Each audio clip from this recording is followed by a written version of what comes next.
And then about 1998, he wrote an article about kettlebells for a small niche strength magazine called Milo, put out by Yeah. Iron Mind. Mm-hmm. Mm-hmm.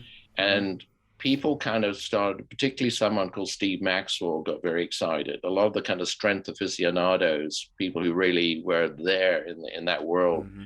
said, "Hey, kettlebells." And Pavel came to me. A Russian hockey player had given him a couple of kettlebells, and they were the kind that were kind of hollowed out. And he said, "Hey, John, I used to train with these when I was a strength and conditioning coach for the Spetsnaz in Russia as a young man. He was in his early 20s. And do you think we can do anything with kettlebells in America?" Wow. And yeah, exactly. Wow.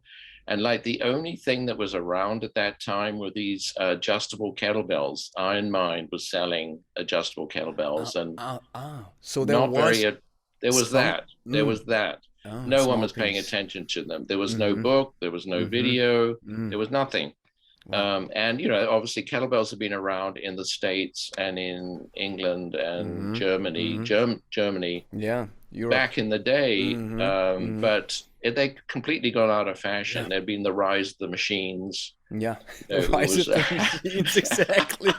Exactly, the Matrix, exactly. yeah, and it's Uh-huh. either aerobics with Yeah. ladies and they're pushing their tush at you through the Mo- TV, or Most definitely.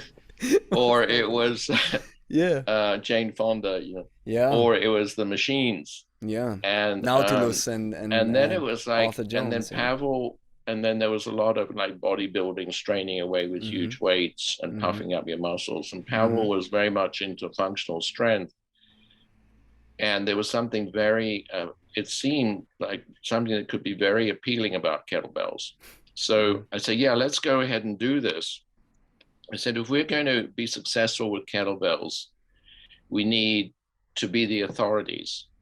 And the Yeah. best way to be the authorities is do what any authority does, is to set up a certification system and say, if you want to be credible as a kettlebell trainer, you need to be certified by us because we're the guys. So we Yes. set up the world's first ever kettlebell certification. It was built from scratch. And I said, we also got to have a book. We got to Mm-hmm. have a video. There was no book on kettlebells. There was no video on kettlebells. Nothing.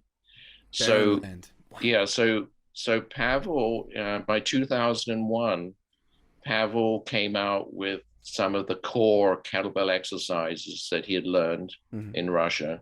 Mm-hmm. We manufactured the first kettlebells ever of their kind in Minnesota, in America, and we decided not to go with the hollowed out ones. Yeah. And we developed the 16 kilo kettlebell. Nothing like that existed in Russia. We came out with like a solid 16 kilo with a particular size. 24 kilo was modeled on the hollow version, but full weight. And then we just had three sizes: 16, 24, and 32, which kind of traditional sizes in Mm-hmm. Russia at the time. And may I ask, John, just Yeah, as a, quickly, why did you decide to change the size or change the we diameters and? thought it was going to be actually the ergonomics, like the way it Mm. was going to work with using these sizes for the hardstyle kettlebell approach. Mm-hmm. Um, it was going to actually be much easier to use. You didn't have to fill anything. You didn't have to fill hollow kettlebells. We just thought it would be a more efficient way to work with kettlebells.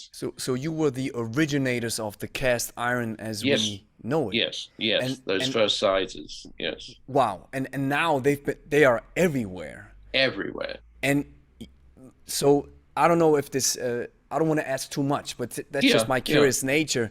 sure. Did you get a patent on it or? This was the problem. Ah, Yeah, this was, mm, kettlebells existed, the name existed. mm-hmm. And Pavel and I, neither of us were kind of very legally oriented, and we didn't really know what we had, Ah, yeah. you know. Oh, ah, So we didn't lock down even carefully the intellectual property that we were developing with the RKC. Like Because we had, you know, I get it. yeah, so everyone and their brother within 2 or 3 years said, this kettlebell thing is really hot, and Let's jumped in take on it the off. act. Oh And my. they started to go to China to make them. You know what Um, just what really now comes to mind is when George Lucas released Star Wars, the mhm, first iteration, he wanted to have the rights for the toys because he mm, believed so much in his product and he knew mhm, that's where the money is. And I think the yeah, studios were like, yeah, take it. And yeah, boom, it exploded. And so, wow. So in your case, if I'm understanding this correctly, you can correct me, of course. You're going with this own production, own creation of a right, kettlebell. First of all, right, you're yeah, creating the certification system, but at the yeah, same time, you don't know what you have in your hands. You're like, okay, exactly, let's go and see where it leads. right. And if you would have had the knowledge, or let's say like the foresight into the future, you'd be like, let's lock this down. We got to own everything about, right? Right.